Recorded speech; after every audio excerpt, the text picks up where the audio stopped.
the people, share the gospel, give Bibles. So ಜನರ ಹತ್ರ ಹೋಗುವಂಥದ್ದು, ಜನರಿಗೆ ಸುವಾರ್ತೆ ಸಾರುವಂಥದ್ದು ಮತ್ತು ಕೇಳಿ ನಂಬಿದಂಥವರಿಗೆ ದೇವರ ವಾಕ್ಯವನ್ನು ಬೈಬಲನ್ನು ಕೊಡುವಂಥದ್ದು. Very simple. ಇಷ್ಟೇ ಅವರು ಸೇವೆ ಆಗಿದೆ. Many people were coming into America. ಎಷ್ಟೋ ಮಂದಿ ಅಮೆರಿಕ ಬರೋರಾಗಿದ್ರು. They came by ship. Ship ಅಡಿಗೆ ಮಾಡೋದು ಬಂದರು. No plane. ಆಗ ಪ್ಲೇನ್ ಇರಲಿಲ್ಲ, ವಿಮಾನ. So all the Biblica staff will go to where the ships are coming. So Biblica ಸಂಸ್ಥೆಯಲ್ಲಿ ಸೇವಕರು ಏನ್ ಮಾಡ್ತಾ ಇದ್ರು,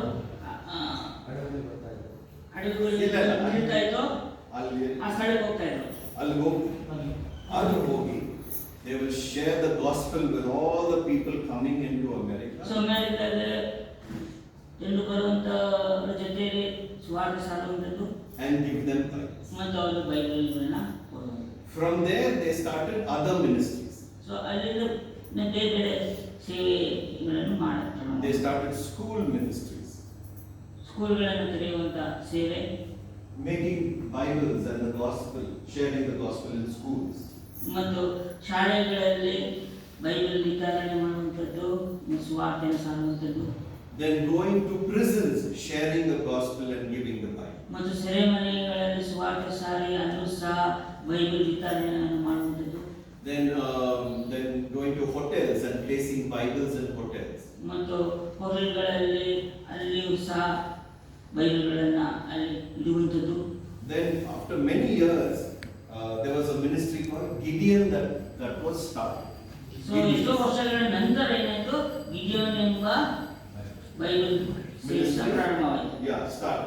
So Biblica gave all that hotel ministry, prison ministry, school ministries, all the ministries, Biblica handed over to Gideon. So Biblica ನಡೆಯುತ್ತಿದ್ದ ಸೇವೆ ಏನ್ ಮಾಡ್ತು, Gideon ಸೇವೆಗೆ ಎಲ್ಲ ಕಾರ್ಯಭಾರಗಳನ್ನ ವಹಿಸ್ತು. So that Biblica can focus on outreach among people coming into America.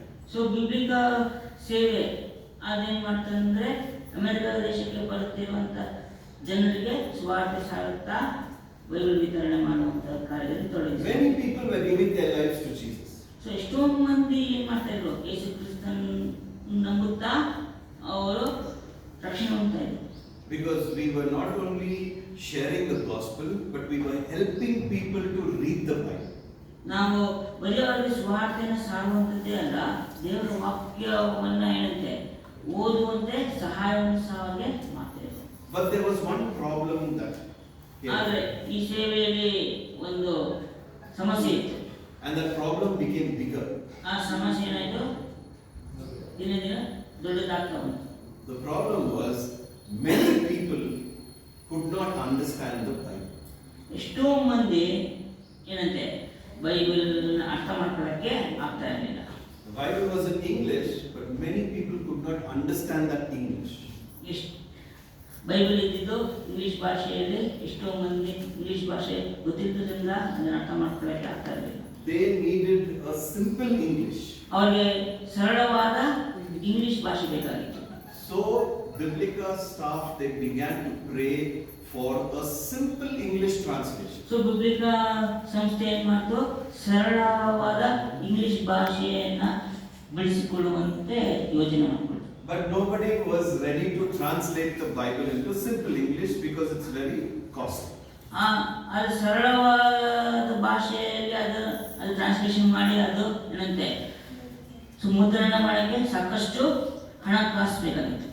And you know, the church will say, why do you want one more translation? This one is enough.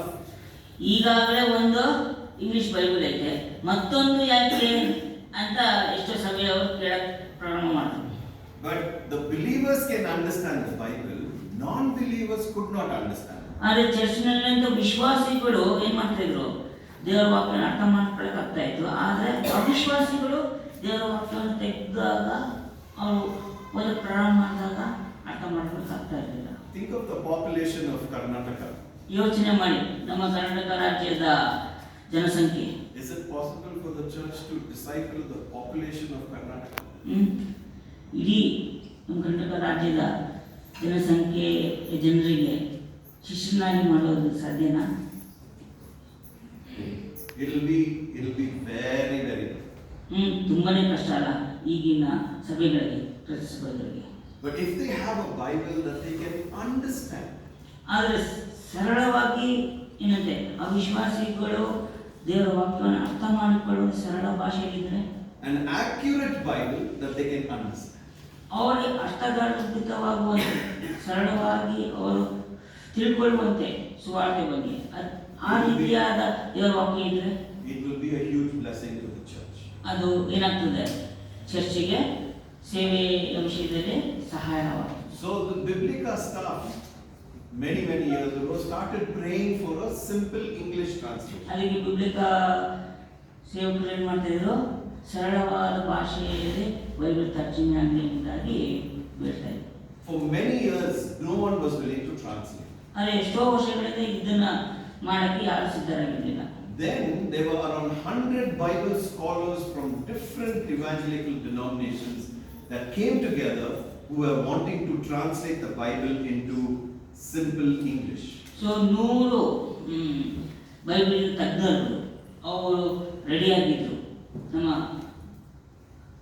ನಮ್ಮ ಬೈಬಲನ್ನ ಸರಳ ಭಾಷೆಯಲ್ಲಿ ತರ್ಜುಮೆ ಮಾಡಿ, From the Greek and Hebrew to simple English. ಇಬ್ರು ಮತ್ತು Greek ಎಂಬ ಭಾಷೆಯಿಂದ ಏನಂತೆ ಸರಳವಾದ ಇಂಗ್ಲಿಷ್ ಭಾಷೆಯಲ್ಲಿ.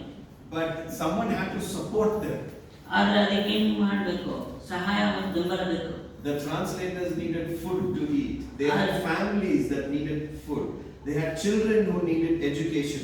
Someone has to support all that. So translation ಮಾಡುವಂತ ವಿಶ್ವಾಸಿಗಳಿಗೆ ಸೇವಕರಿಗೆ ಬೇಕು, ಅವ್ರ ಕುಟುಂಬ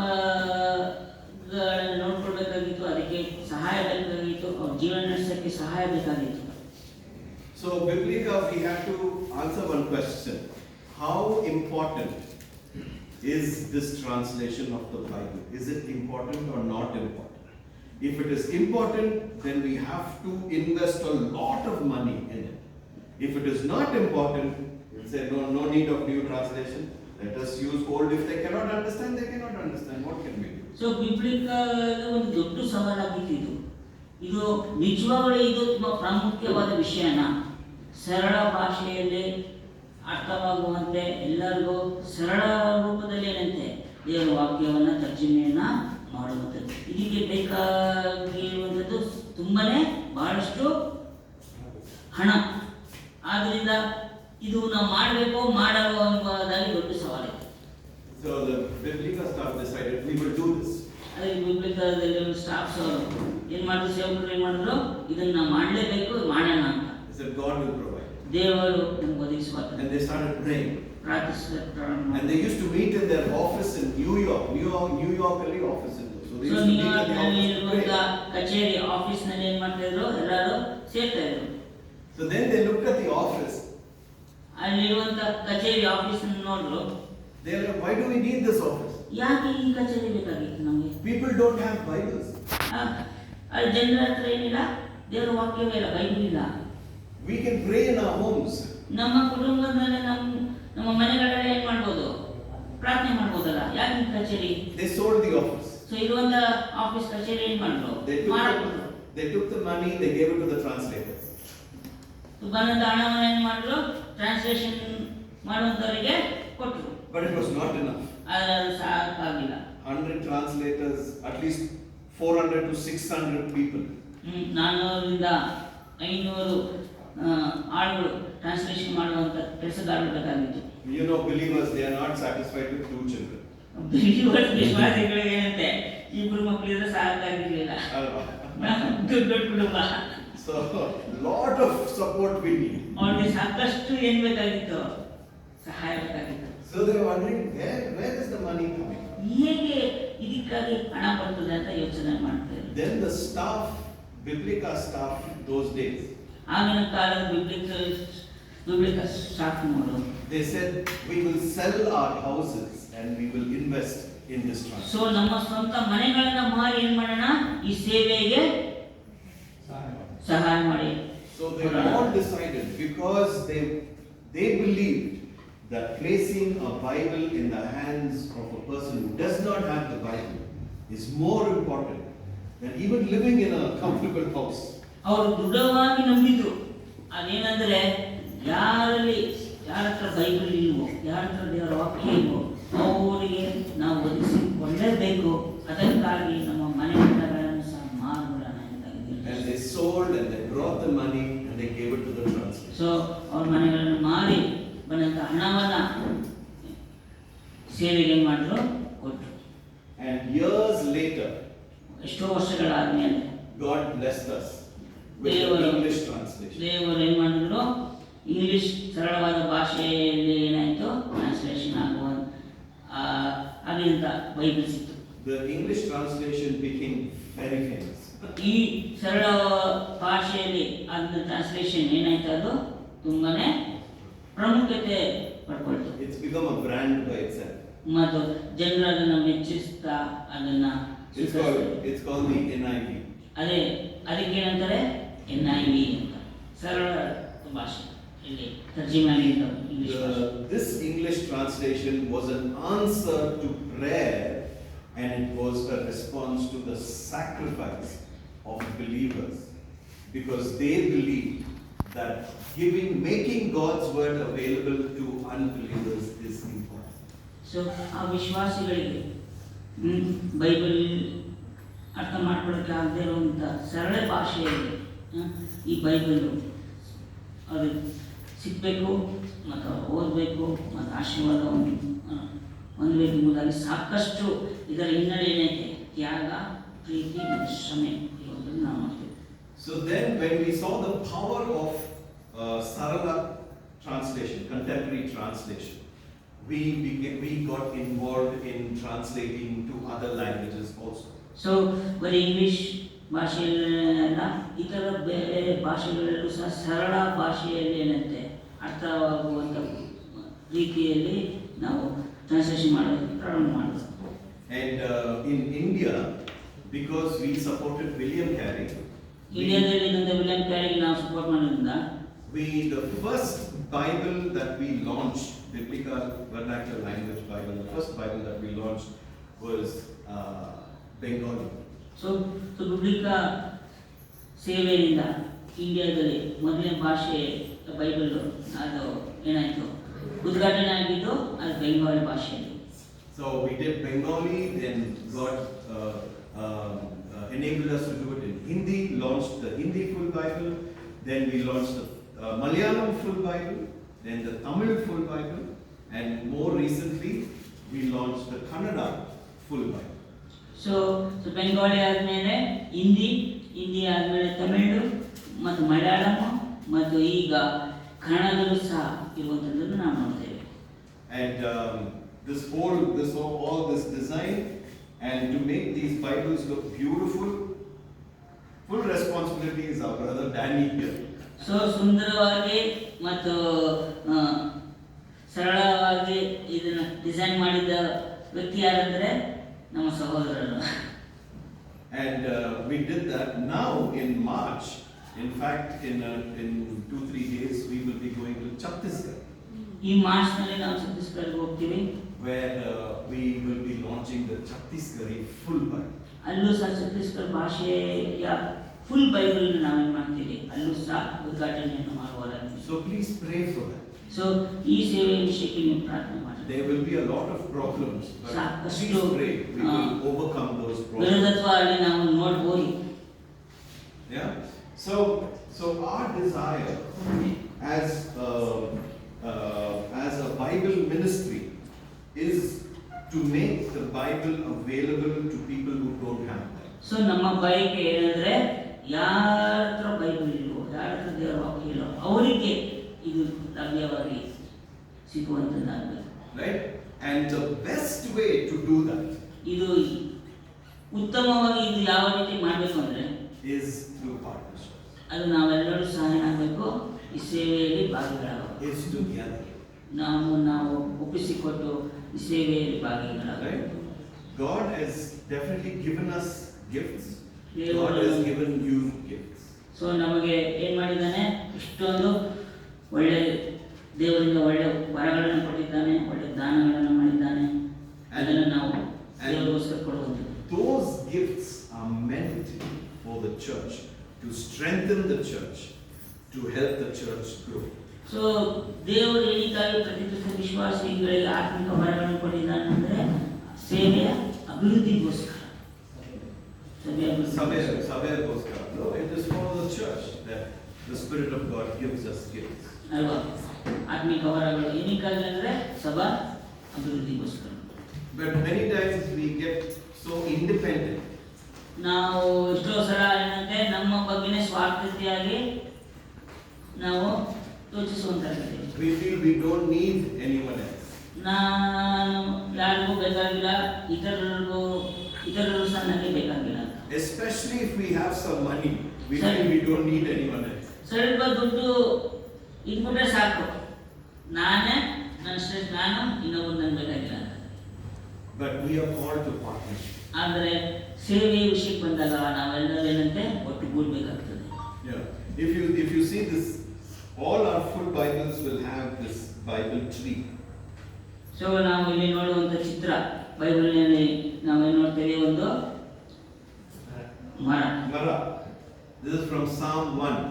ಸೊ ಕೀರ್ತನೆ 1ನೇ ಅಧ್ಯಾಯದಲ್ಲಿ ಚಿತ್ರಿಸಿರುವಂತ ಮರ. Psalm 1 gives us the vision of a man or a woman who is meditating on the word of God. So ಕೀರ್ತನೆ 1ನೇ ಅಧ್ಯಾಯದಲ್ಲಿ ಹೇಳಿರುವಂತ ಮಾತುಗಳು ಅದೇನೆಂದರೆ, ಯಾರು ದೇವರ ವಾಕ್ಯವನ್ನು ಹಗಲಿರುಳು ಧ್ಯಾನಿಸುತ್ತಿರುವನೋ ಅಂಥವನೇನಂತೆ ನೀರಿನ ಕಾಲುವೆಯಲ್ಲಿ ಬೆಳೆದಿರುವ ಮರದಂತೆ ಇರುವನು. All of us want our believers, all of us want those who come to Christ become like trees planted by living water. Amen. ಕ್ರಿಸ್ತನ ಚಿತ್ತ, ಕ್ರಿಸ್ತನ ಉದ್ದೇಶ ಏನಂದ್ರೆ ಪ್ರತಿ ಕ್ರಿಸ್ತ ವಿಶ್ವಾಸಿಗಳು ಏನಂತೆ ನೀರಿನ ಕಾಲುವೆಯಲ್ಲಿ ಬೆಳೆದಿರುವಂತ ಮರದಂತೆ ಇರಬೇಕು ಎಂಬುದಾಗಿ. They bear fruit in season.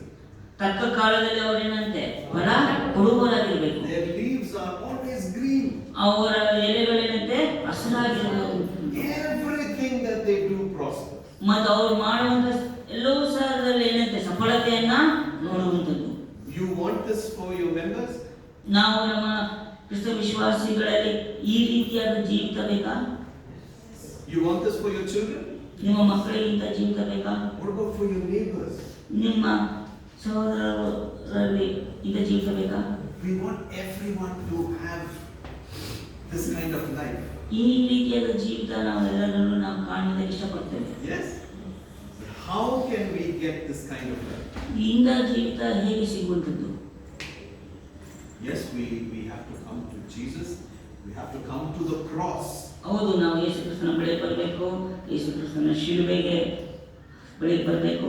And believe in what God has done for us. ಆತನು ಮಾಡಿದಂಥ ವಿಮೋಚನ ಕಾರ್ಯದಲ್ಲಿ ನಂಬುವಂಥದ್ದು, ಆತನ ಮರಣ ಮತ್ತು ಸಮಾಧಿ ಮತ್ತು ಪುನರುತ್ಥಾನದ ಬಗ್ಗೆ ನಂಬಿಕೆ ಇರುವಂಥದ್ದು. That He washes us with His blood, that He fills us with His Spirit.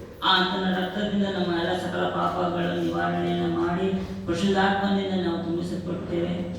Amen? ಅಲ್ವಾ? Amen. But Psalm 1 focuses on one thing. ಕೀರ್ತನೆ 1ನೇ ಅಧ್ಯಾಯ ಒಂದು ವಿಷಯದಲ್ಲಿ ಏನಂತೆ ಸಾಕಷ್ಟು ಹೇಳಲಾಗಿದೆ. What is that? ಅದ್ಯಾವುದು? Meditate on the word of God day and night. ಹಗಲು ಇರುಳು ಏನಂತೆ ದೇವರ ವಾಕ್ಯವನ್ನ ಧ್ಯಾನಿಸುತ್ತಿರುವನು.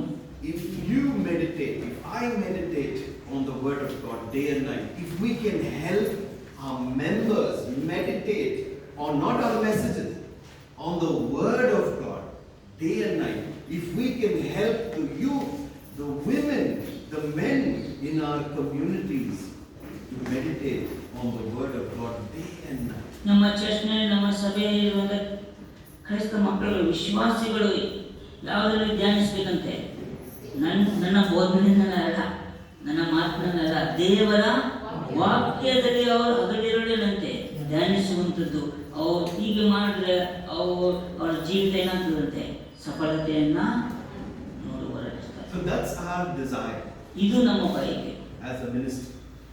ಸೇವಕರ ಸೇವೆಯ ಬಯಕೆ. And we can only do that through partnership. ಇದು ಹೇಗೆ ಮಾಡಲು ಸಾಧ್ಯ ಅಂದರೆ ನಾವೆಲ್ಲರೂ ಸಹ ಒಟ್ಟಿಗೆ ಕೂಡಬೇಕು. And this tree of life design, this was done by Danny and his daughter. So Danny ಅವರು ಮತ್ತು ಅವರ ಮಗಳು ಈ ಟ್ರೀ ಆಫ್ ಲೈಫ್ ಜೀವದ ವೃಕ್ಷ ಅವನ And ಚಿತ್ರವನ್ನು ರೂಪಿಸಿರುವಂಥದ್ದು. it has leaves. Do you know how many leaves there are? ಅದರಲ್ಲಿರುವಂಥ ಎಲೆಗಳು ಎಷ್ಟಿದೆ ಗೊತ್ತಾ?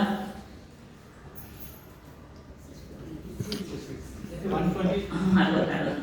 First, I think you said 66 was right. 66, yes. 66 ಎಷ್ಟು leaves. ಎಲೆಗಳಂತೆ? 66 ಎಲೆಗಳು. Why 66? ಯಾಕೆ 66 ಎಲೆಗಳು?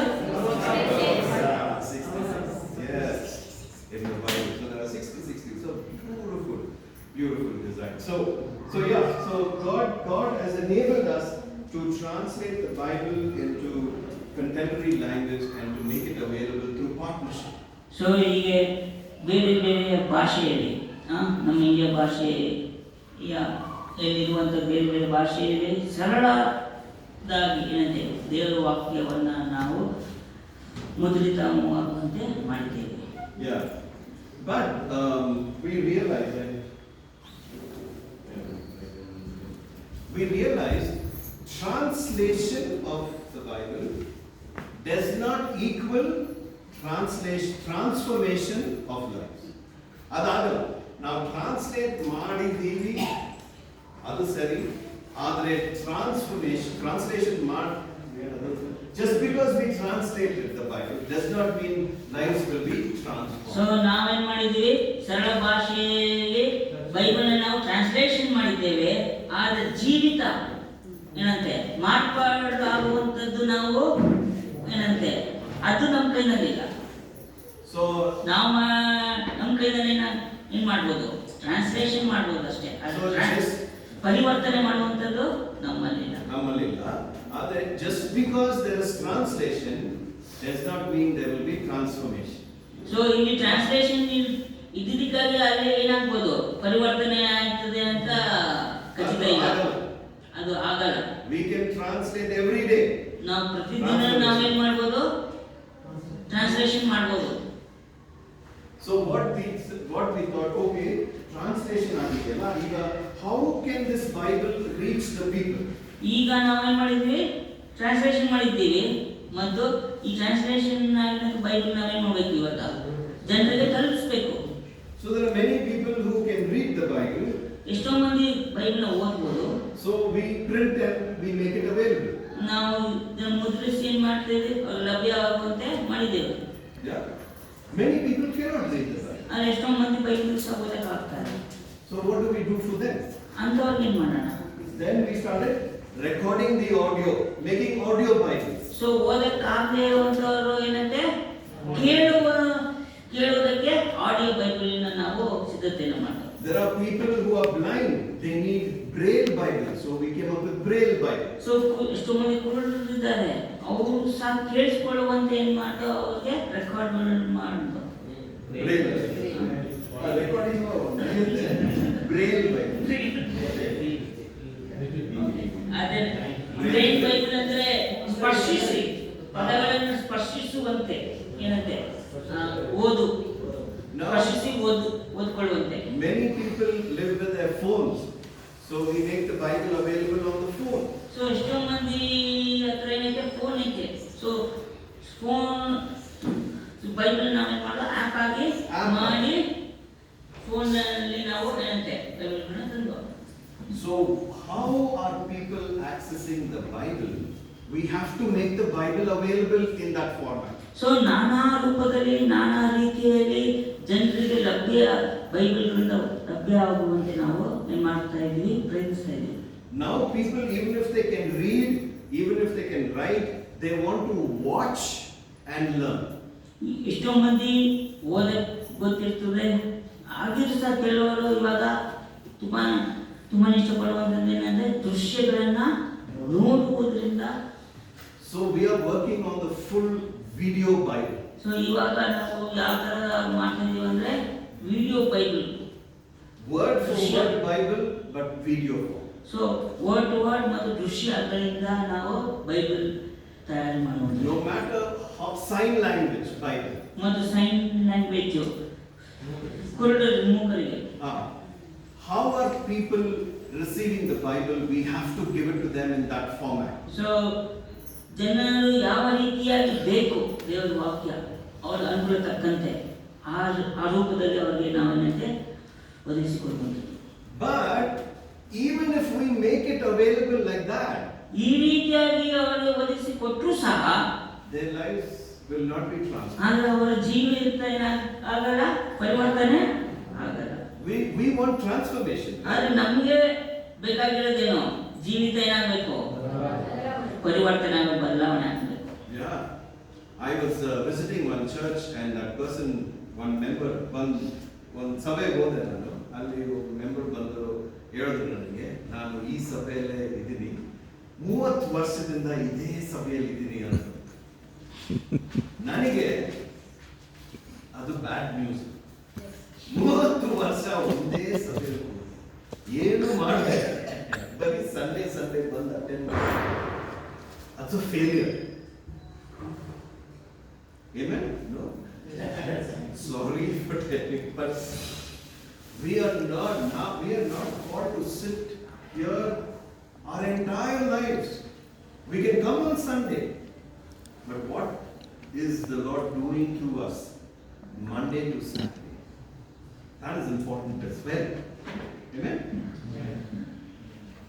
So we want God to transform these lives. How? So ಪ್ರತಿ ಭಾನುವಾರ ಕ್ರಿಸ್ತ ವಿಶ್ವಾಸಿಗಳ ಸಭೆಗೆ ಬರುವಂಥದ್ದು ಅದೇನು ಅತಿ ದೊಡ್ಡದಲ್ಲ, ಅದೇನು ದೊಡ್ಡ ವಿಷಯ ಅಲ್ಲ.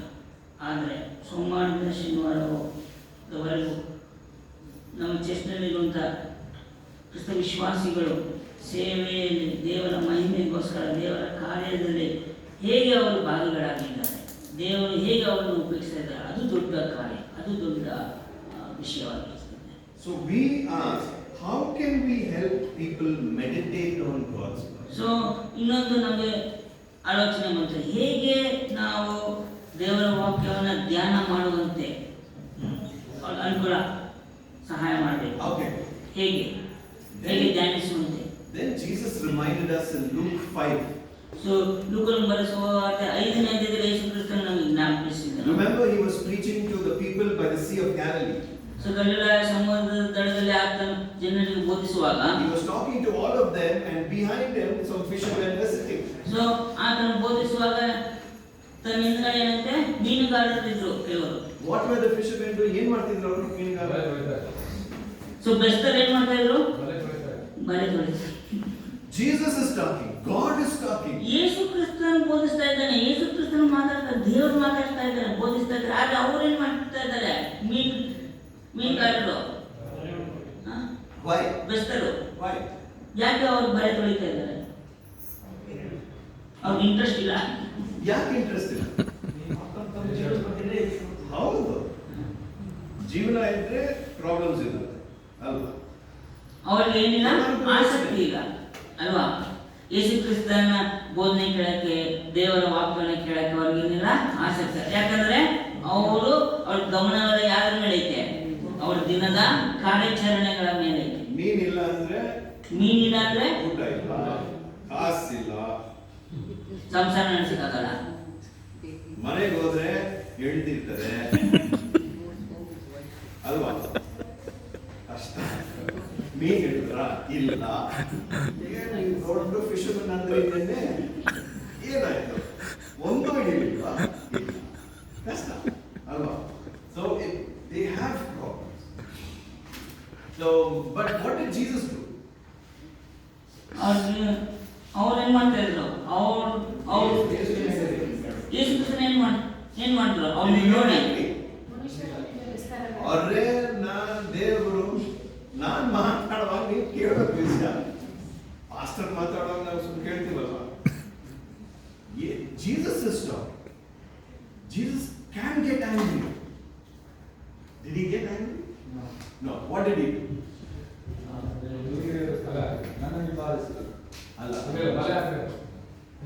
He went in. He said, "Can I sit in your boat?" But how Jesus wants to come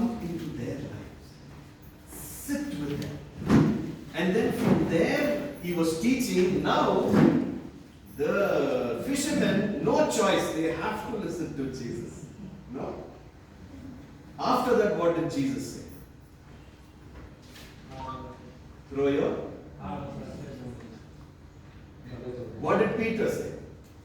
Peter ಏನೇ ರಾತ್ರಿ ನಾನು ಮಾಡಿದ್ರೆ ಸರಿ ನೀವ್ ಹೇಳ್ತಿದ್ರಲ್ಲ ಜೀಸಸ್ ಯಾರು ಕಾಪಾಡ್ತಾರೆ ಫಿಶರ್ಮನ್ ಅಂತ ಅಲ್ಲ ಬಟ್ ಬಿಕಾಸ್ ಜೀಸಸ್ ಸರಿ ನಾವು ಕೇಳ್ತೀವಿ they did it. Did they get the fish? Yes. What happened when they saw the fish? ಮೀನ್ ನೋಡುವಾಗ ಏನಾಯ್ತು ಆಶ್ಚರ್ಯ ಆಗಿ ಏನಂದ್ರು ಪೀಟರ್ ಸಾಯ್ ಕರೆದ್ರು ಮತ್ತೆ ಅದ್ಯಾಕೆ ನಾವು ಪಾಪ ನೀವು ಯಾವಾಗ ಮೀನ್ ನೋಡ್ಬಿಟ್ಟು ನೀವು ಪಾಪಿ ಅಂತ ಅನ್ಸ್ತಾ ಇಲ್ಲ. How can you look at fish and think you're a sinner?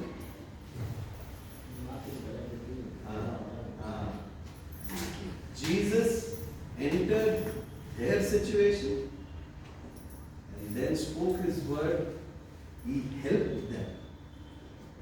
Then they knew what Jesus was teaching. Okay, this is what Jesus is saying. Jesus, I must say. Please go. Then what did Jesus say? Jesus, yes, we are. I'll make you fishers of. Yeah. We have to, as a church, as individuals, get into the situation of the people. ಅಲ್ವಾ ಅವ್ರು ಬರೋದು ಸರಿ ನಮ್ಮ ಸಭೆ ನಾವು ಅವ್ರ ಮನೆಗೆ ಹೋಗಿ ಅವ್ರ ಕಾಂಟೆಕ್ಸ್ಟ್ ಹೋಗಿ ನಾವು ಸೇವೆ then they will be able to understand what God's word is. Yeah, so we realize that we can help people through partnership meditate on the word of God. So ನಾವು ಏನು ಮಾಡ್ತಾ ಇದೀವಿ ಅಂದ್ರೆ ಜನರಿಗೆ ಅರ್ಥ ಆಗುವಂತೆ ನಾವೆಲ್ಲರೂ ಸಹ ಏನಂತೆ ಕೈ ಜೋಡಿಸ್ತಾ ಇದ್ದೀವಿ, ಒಟ್ಟುಗೂಡ್ತಾ ಇದ್ದೀವಿ ಈ ಸೇವೆ ವಿಷಯದಲ್ಲಿ. So we developed this resource called Asha. ಇದು ಕನ್ನಡದಲ್ಲಿ ಇದೆ. ಸೊ ಕನ್ನಡದಲ್ಲಿ ಇದೆ, ಅದು ಆಶ್ರಮದಾಗಿ. ಇದು Gospel of John. ಇದು ಯೋಹಾನ ಸುವಾರ್ತೆಯ ಪುಸ್ತಕ. ನೋಡಿದ್ರೆ ಗೊತ್ತಾಗಲ್ಲ ಇದು ಜಾನ್ ಸುವಾರ್ತೆ. ಇದು ಯೋಹಾನ ಸುವಾರ್ತೆ ಎಂಬುದಾಗಿ ಕನ್ನಡ ಇದು. ದೇವರು ಹೇಳಿದ್ರ ಬೈಬಲ್ ಕವರ್ ಕಪ್ಪಗೆ ಇರಬೇಕಂತ.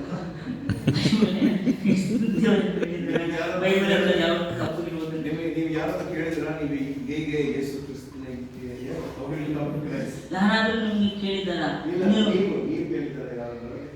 ನೀವು ಹೇಗೆ how did you come to Christ? Have you asked? ನೀವು ಯಾರಾದ್ರೂ ಬೇರೆ ಕೇಳಿದ್ರೆ ನೀವು ಹೇಗೆ ಯೇಸು ಕ್ರಿಸ್ತನ ಬಳಿಗೆ ಬಂದಿದ್ದೀರಾ ಅಂತ ಕೇಳಿದ್ದೀರಾ? How many of them said ಆ ಬೈಬಲ್ ಕವರ್ ಇದೆಯಲ್ಲ ನೋಡ್ಬಿಟ್ಟು ನಾನು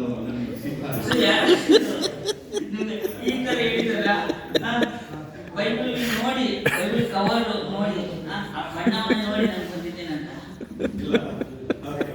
So this is the picture of a woman. This is the woman by the well in John 4.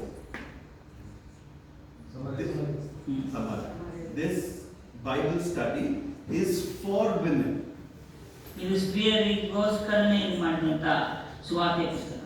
The Bible study is the Gospel of John, and as you read through the Gospel of John, how can women help one another find strength in Jesus, and how can you help the girls and women in your community find strength in Jesus? ಮಾಡಿರುವಂಥದ್ದು ವಿಶೇಷವಾಗಿ ಸ್ತ್ರೀಯರಿಗೆ, ಚರ್ಚ್ನಲ್ಲಿರುವಂಥ ಸ್ತ್ರೀಯರು ಇದನ್ನು ಓದಿ ಇದನ್ನು ಉಪಯೋಗಿಸಿ ಅವರ ಸಮುದಾಯದಲ್ಲಿರುವಂಥ ಸ್ತ್ರೀಯರಿಗೆ ಹೇಗೆ ಸುವಾರ್ತೆ ಮತ್ತು ಕ್ರಿಸ್ತನ ಸಂದೇಶವನ್ನು ಅವರು ಸಾರಬೇಕು. If you want to know more about this resource, you can talk to Pastor Amma. She has done a study along with my wife. They have done as a group, and it's been a blessing to them. So ಆಶ್ರಮ ಅವರಿದ್ದಾರೆ, ಅವರ ಹತ್ರ ಮಾತಾಡಿ ಅವರು ಇದರ ಬಗ್ಗೆ ಸಾಕಷ್ಟು ಮಾಹಿತಿ ಕೊಡ್ತಾರೆ. This is a New Testament. ಇದು ಹೊಸ ಒಡಂಬಡಿಕೆ ಇದು. but for youth. ಇದು ಯೌವನಸ್ಥರಿಗೆ ಇದು ಮಾಡಿರುವಂಥದ್ದು. It is a youth study Bible. ಇದು ಯೌವನಸ್ಥರಿಗೆ ಏನಂತೆ ದೇವರ ವಾಕ್ಯವನ್ನ ಅಭ್ಯಾಸಿಸುವುದಕ್ಕಾಗಿ ಇದು ಮಾಡಿರುವಂಥದ್ದು. ಇದು ತಮಿಳು ಭಕ್ತಿ ಕನ್ನಡದಲ್ಲೂ ಇದೆ. ಇದು ತಮಿಳು ಐತೆ, ಕನ್ನಡದಲ್ಲೂ ಸಹ ಐತೆ. And this study, if you do every week in your church, ಇದೇನಾದ್ರೂ ನೀವು ಪ್ರತಿ ವಾರ ನಿಮ್ಮ ಸಭೆಯಲ್ಲಿ ಮಾಡಿದರೆ you can go through this in 1 year. ಒಂದು ವರ್ಷದಲ್ಲಿ ಇದು ನೀವು ಸಂಪೂರ್ಣವಾಗಿ ಮುಗಿಸ್ಬೋದು. It's called Reach for Life. ಇದು ಏನಂತೆ ಜನರನ್ನ Reach for life ಅಷ್ಟೇ. Reach for life ಗೊತ್ತಲ್ಲ, reach for life ಅಂದ್ರೆ ಈಗ the world is giving youth thousands of reasons to reach for death. You and I can give them a good reason to reach for Jesus, and therefore they can reach life abundantly. ಈ ಲೋಕ ಯಾವ ಥರ ಆಗೈತೆ ಅಂದರೆ ನಮ್ಮ ಯೌವನಸ್ಥರ ಮಕ್ಕಳಿಗೆ ಏನಂತೆ ಸಾವು ಬೇಗ ಮರಣ, ಸೂಸೈಡ್ ಬರುವಂಥ ಸ್ಥಿತಿಗೆ ಬರುವಂತೆ ಮಾಡಿದೆ. ಆದರೆ ನಾವು ದೇವರ ವಾಕ್ಯವನ್ನು ಮೂಲಕದಿಂದ ಅವ್ರಿಗೆ ಏನಂತೆ ಜೀವವನ್ನು ಮತ್ತು ನಿರೀಕ್ಷೆಯನ್ನು ನಾವೇನು ಮಾಡ್ಬೋದು, ತುಂಬೋದು. And so God in His faithfulness has helped us to partner with the church all over the world to reach people with the word of God. So ಈ ನಮ್ಮ ಸೇವೆಯಿಂದ ಇಡೀ ವಿಶ್ವಕ್ಕೆ ನಾವೇನು ಮಾಡ್ಬೋದು, ವಿಶ್ವಕ್ಕೆ ದೇವರ ವಾಕ್ಯದಿಂದ ನಾವು ಜನರನ್ನು ಸಂಪರ್ಕಿಸುವಂತೆ ನಮಗೆ ದೇವರು ಅವಕಾಶ ನೀಡಿದ್ದಾನೆ. And we would like to partner with you as well. So bringing transformation. So ನಮ್ಮ ಸೇವೆ ನಿಮ್ಮ ಬಳಿಯಲ್ಲೂ ಸಹ ಹಂಚ್ಕೊಳ್ಳಕ್ಕೆ ಮತ್ತು ನೀವು ಸಹ ಕೈ ಜೋಡಿಸುವಂತೆ ನಾವು ಅಪೇಕ್ಷಿಸ್ತೇವೆ. We are not rich. ನಾವು ತುಂಬ ಸೌಕರ್ಯ. We can't give this for free. ನಾವು ಇದು ಉಚಿತವಾಗಿ ಸಿಗುವಂಥದ್ದಲ್ಲ. We can't ask you to pay full for this. ನಾವು ಇದಕ್ಕೆ ಪೂರ್ತಿ ದುಡ್ಡು ಕೊಡಿ ಅಂತ ಕೇಳ್ತಾರ. But we can do it together. ಆದರೆ ನಾವು ಎಲ್ಲರೂ ಏನು ಮಾಡ್ಬೋದು, ಒಟ್ಟಾಗಿ ಸೇರಿ ಸೇವೆಯಲ್ಲಿ ಭಾಗಿಗಳಾಗ್ಬೋದು. That's true partnership. ಇದೇನೆ ನಾವು ಒಟ್ಟುಗೂಡಿಕೆ. If you are giving me free and I'm taking free every time, that's not partnership. So ಬರೀ ಉಚಿತ ಉಚಿತ ಉಚಿತ ಪಡೆಯುವಂಥದ್ದೇ ಅಂತ ಆದರೆ ಅದು ಒಳ್ಳೆಯ ವಿಷಯ ಅಲ್ಲ. One day India will close its doors to outside organization. ಯಾವ ಪರಿಸ್ಥಿತಿ ಬಂದೈತೆ ಅಂದರೆ ನಮ್ಮ ಇಂಡಿಯಾ ಏನಾಗ್ತೈತೆ, ವಿದೇಶದ ಆರ್ಥಿಕ ಸಹಾಯಕ್ಕೆ ಅದೇನಾಗ್ತೈತೆ ಬಾಗಿಲು ಮುಚ್ಚತೈತೆ. Zero involvement from outside. So ವಿದೇಶದಿಂದ ಏನಂತೆ ಸಂಪೂರ್ಣ ನಿಷೇಧ ಆಜ್ಞೆಯನ್ನು ತರುವಂಥದ್ದಾಗಿರ್ತದೆ. In China, you cannot support any ministry inside China. So ಚೈನಾದ ದೇಶದಲ್ಲಿ ಇರುವಂಥ ರೈತ ಸೇವೆಗೆ ಏನಂತೆ ಹೊರಗಡೆ ದೇಶದವರು ₹1 ಏನಂತೆ ಸಹಾಯ ಮಾಡೋಕ್ಕೆ ಆಗ್ದೇ ಮಾಡಿದ್ದಾರೆ, ಸಂಪೂರ್ಣ ನಿಷೇಧಿಸಿದ್ದಾರೆ. My colleague, just like me in China, we can't even send him salary. So ನನ್ನ ಕೊಲೀಗ್ನಲ್ಲಿ ಚೈನಾದಲ್ಲಿ ಸೇವೆ ಮಾಡುತ್ತಿರುವಂತನಿಗೆ ನಾನು ಸಂಬಳ ಕೊಡಕ್ಕೆ ಹೋಗ್ತೇನೆ, ಇಲ್ಲಿಂದ ಸಂಬಳ ಕಳ್ಸಕ್ಕೆ ಹೋಗ್ತೇನೆ. It's closed.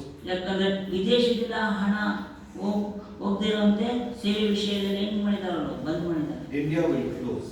ಅದೇ ರೀತಿಯಲ್ಲಿ ಈ ದೇಶಕ್ಕೂ ಸಹ ಬಂದ್ ಮಾಡಬಹುದಾಗಿದೆ. And we need to build our understanding to think sacrificially. If we want India, we have to die for India. So ಇಂಡಿಯಾದಲ್ಲಿರುವಂಥ ಇಂಡಿಯನ್ ಕ್ರೈಸ್ತರುಗಳು ಏನಂತೆ ಇದರ ಬಗ್ಗೆ ಅವಲೋಕನೆ ಮಾಡಬೇಕಾಗ್ತದೆ ಮತ್ತು ಈ ಸೇವೆಯನ್ನು ನಾವು ಖುದ್ದಾಗಿ ನಾವು ಮಾಡಬೇಕಾಗ್ತದೆ ನಮ್ಮ ದೇಶಕ್ಕೆ. But the thing is, we can do it together. ಆದರೆ ನಾವೆಲ್ಲ ಒಟ್ಟುಗೂಡಿದಾಗ ಮಾತ್ರ in a way that glorifies God ದೇವರ ಮಹಿಮೆಗೋಸ್ಕರ and transforms India for Jesus. ಮತ್ತು ನಮ್ಮ ಇಂಡಿಯಾದ ಜನರನ್ನ ಕ್ರಿಸ್ತನಿಗೋಸ್ಕರ ಏನಂತೆ ಪರಿವರ್ತಿಸುವಂಥದ್ದು. So thank you for this opportunity to share what we are doing. ಅವಕಾಶಕ್ಕಾಗಿ ಸ್ತೋತ್ರವಾಗಲಿ. I thank Pastor Arup and the team. ಮತ್ತು ಪಾಸ್ಟರ್ ಅರೂಪ್ ಮತ್ತು ಅವರ ಸಭೆಗಳಿಗೋಸ್ಕರ. And I thank each one of you for patiently listening. ಮತ್ತು ನೀವು ತಾಳ್ಮೆಯಿಂದ ಇಷ್ಟೊತ್ತು ಸಮಯ ಕೊಟ್ಟಿದ್ದಕ್ಕೆ ಸಹ. Without having chai. ಚೀಡೆ ಗಂಭೀರವಾಗಿ ಕುಡಿದಿದ್ದಕ್ಕೆ ವಂದನೆ. Chai ಇಲ್ಲ ಅಂದ್ರೆ ಬಾಯಿ ಇಲ್ಲ. ಕಷ್ಟ. hoping we will have some chai soon. But thank you so much, and God bless.